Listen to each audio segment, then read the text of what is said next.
Hi, good evening. So, gi-deliver na ang akong gi-order para kay Zimri.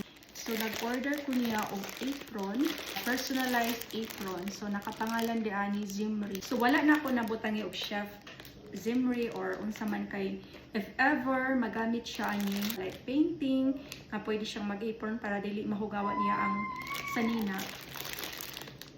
So, ngalan lang gid ang akong gipabutang Zimri. So, ang color niya is brown. Puhon o magluto-luto may magamit niya ni. So ganahan magud siya magtabang-tabang sa kuadani sa kusina if magluto.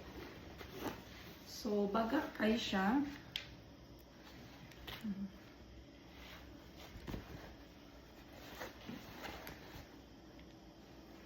So na siya packet, small packet daan sa atubangan. And then, sa ubos, naapod siya duha ka buok packet.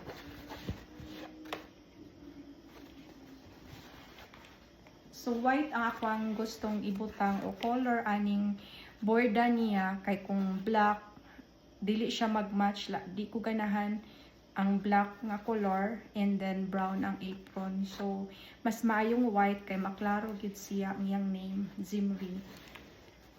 And then, mauni siya para sa iyang apron, ibutang gani.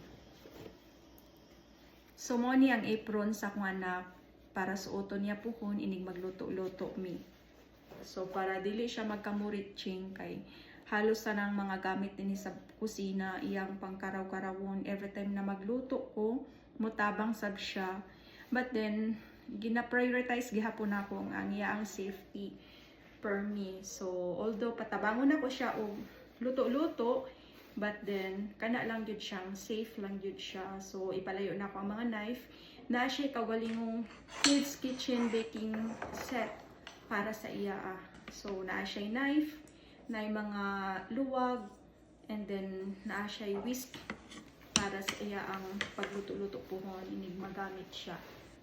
And ganahan ko sa ang quality kay baga siya. So, personalized apron ni siya for toddler. Pwede siya sa boys and girls.